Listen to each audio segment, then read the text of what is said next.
क्यों भाई, हरदोई वालों की आवाज को क्या हो गया है?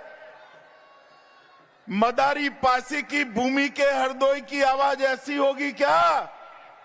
मेरे साथ दोनों हाथ उठाइए, अरे अंत तक उठाइए दोनों हाथ, विजय के संकल्प की मुट्ठी भींचिए और प्रचंड आवाज से बोलिए, भारत माता की, भारत माता की, भारत माता की।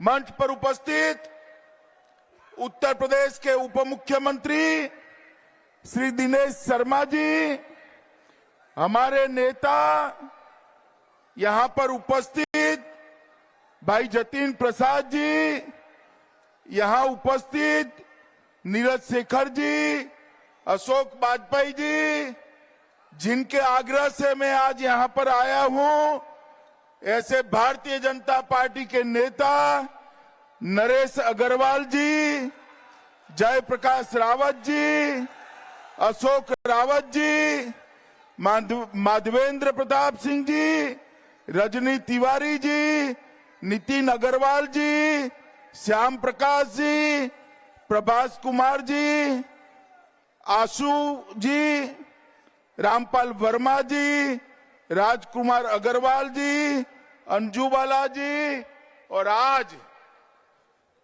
ये हरदोई की विशाल जनसभा में आए हुए प्यारे भाइयों बहनों माताओं और मेरे जिगर के टुकड़े जैसे युवा मित्रों, आज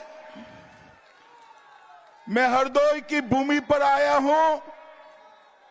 ये भूमि 10 अवतार में से 2-2 अवतारों की भूमि है, इसीलिए इसको हरदोई कहते हैं। भगवान नरसिंह और भगवान वामन के साथ जुड़ी हुई धरती को मैं बार बार प्रणाम करता हूं मित्रों। ये भूमि स्वतंत्र सेनानी मदारी पासी और देवू पासी की भूमि है, पद्मश्री बचनेश त्रिपाठी की भूमि है, और ये भूमि गंगा और गोमती के बीच के पवित्र भूमि है मित्रों। ये भूमि को प्रणाम कर कर मैं मेरी बात की शुरुआत करना चाहता हूं। अभी मैं हरदोई में से निकल रहा था मेरे घर से एयरपोर्ट की तरह, मुझे कुछ जर्नलिस्ट पूछ रहे थे कि अमित भाई उत्तर प्रदेश के अंदर क्या होगा। मैंने उनको कहा, हरदोई की रैली देख लो, जवाब मिल जाएगा उत्तर प्रदेश में क्या होगा। अब वो सज्जन देख रहे नहीं देख रहे मुझे मालूम नहीं है, मगर मैं देख रहा हूं, जहां तक नजर पहुंचती है मुंड ही मुंड दिखाई पड़ते हैं मित्रों। ये भगवा महासागर इस बात का परिचायक है कि फिर से उत्तर प्रदेश में मोदी जी के नेतृत्व में 300 से ज्यादा सीटों के साथ भारतीय जनता पार्टी की सरकार बनने वाली है।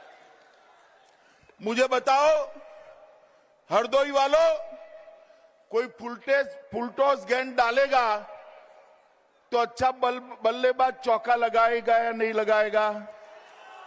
जोर से बोलो, लगाएगा या नहीं लगाएगा? पीछे वाले बोलो, लगाएगा या नहीं लगाएगा? मुझे बताओ भाई, 2014 में उत्तर प्रदेश में कौन जीता? 14 में कौन जीता बताओ? भाजपा जीती या नहीं जीती? 17 में कौन जीता? 19 में कौन जीता? और 22 में कौन जीतेगा? ये चौथी लगातार विजय सपा बसपा का सुपड़ा साफ करने वाली विजय होनी चाहिए। क्योंकि मैं आज सभी हरदोई वासियों को पूछना चाहता हूं, सपा बसपा के राज में कभी सभी समाजों का विकास होता था क्या? होता था भाई?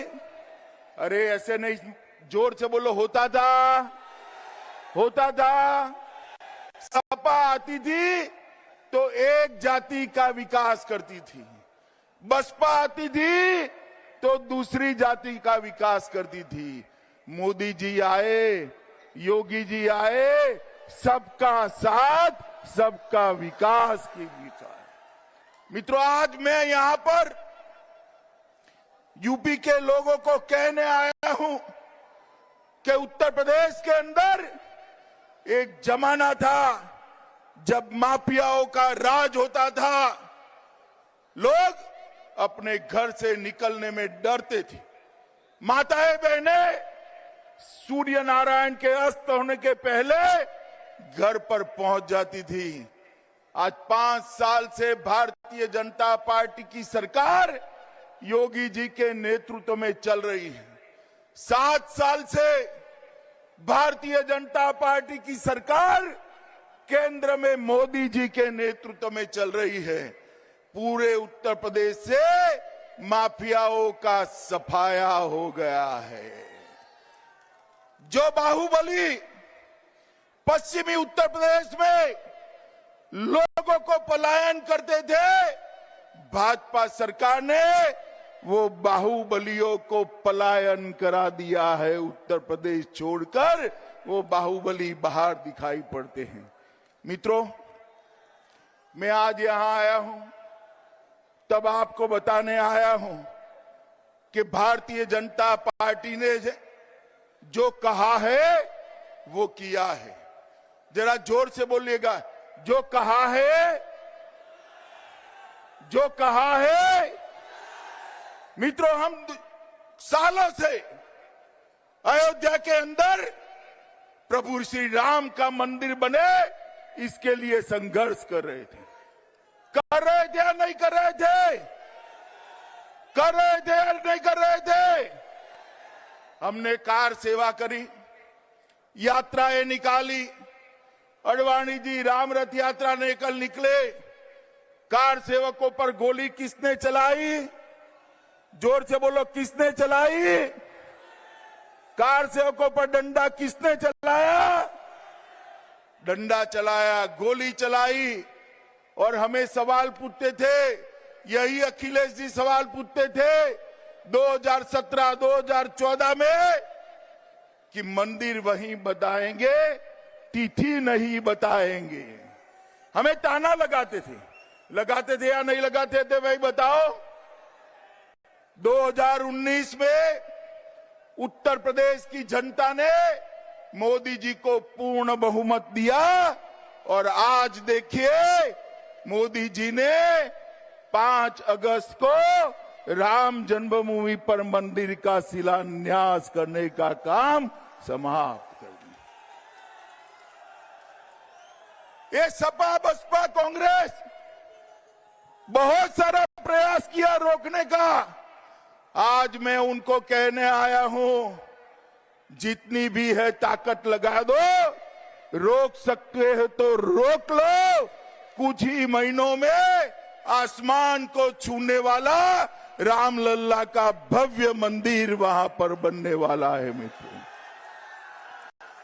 भाजपा जो कहती है वो करती है। मित्रों, ये समाजवादी पार्टी की एबीसीडी ही उल्टी है। इनका है, ए से मतलब है अपराध और आतंक, बी से मतलब है भाई भतीजावाद, सी से मतलब है करप्शन और डी से मतलब है दंगा। भारतीय जनता पार्टी ने ये पूरी एबीसीडी पर पानी फेरने का काम किया है। कुछ दिन पहले इनकम टैक्स विभाग ने रेड लगाई। भाई अखिलेश को पेट के अंदर बहुत मचलन हो गई। क्यों रेड लगा रहे हो? ये राजनीतिक फैसले हैं। ये राजनीतिक द्वेष के कारण रेड लगी है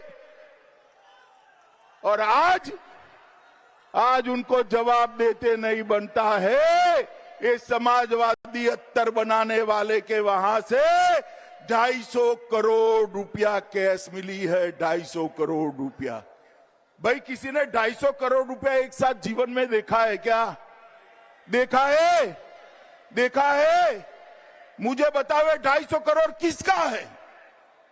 किसका है?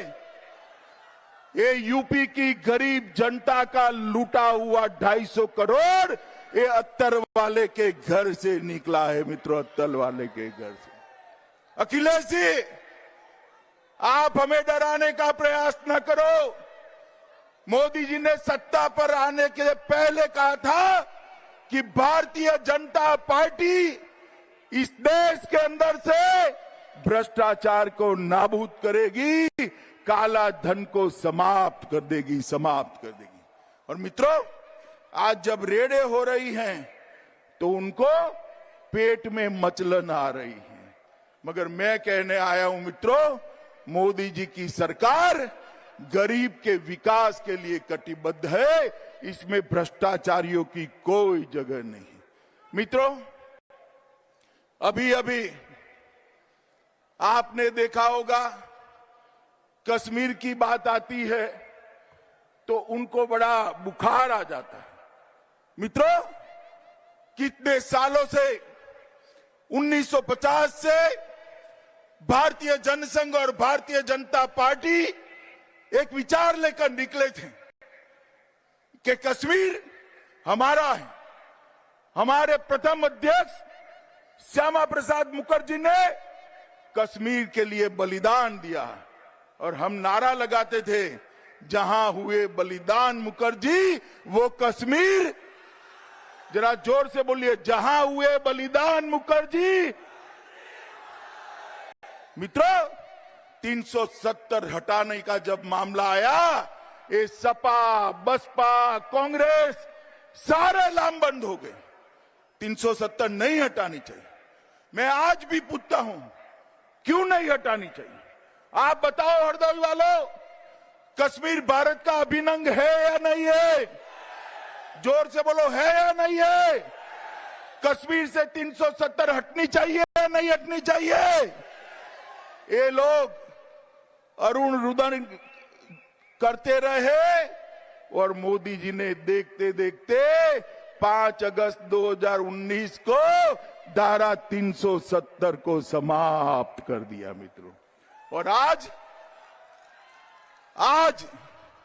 भारत माता का मुकुटमणि हमारा कश्मीर हमारे हाथ में है और हमेशा के लिए भारत के साथ जुड़ गया है। मित्रों, ये हरदोई में मैं आया हूं।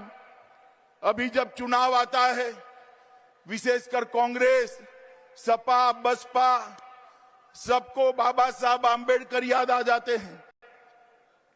मगर एक कांग्रेस पार्टी ने बाबा साहब का अपमान करने में कोई कसर नहीं छोड़ी।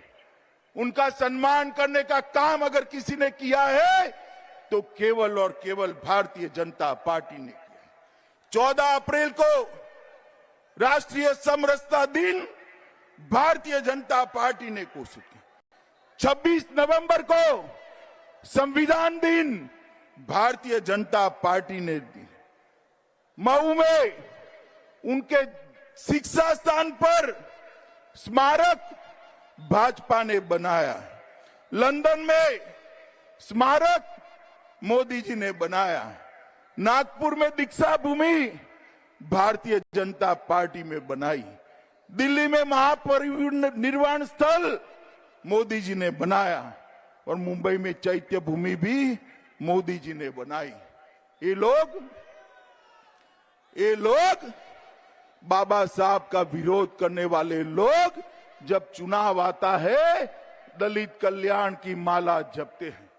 मित्रों, मैं आप सभी को कहने आया हूं, गरीबी हटाओ की बात करने वाली कांग्रेस पार्टी 70 साल तक 4 पीढ़ी से शासन करा, गरीबी नहीं हटी। आपने 2014 में मोदी जी को चुनकर भेजा, 2019 में मोदी जी को चुनकर भेजा। आज उत्तर प्रदेश के 42 लाख गरीबों को मकान देने का काम भारतीय जनता पार्टी की नरेंद्र मोदी सरकार ने किया है।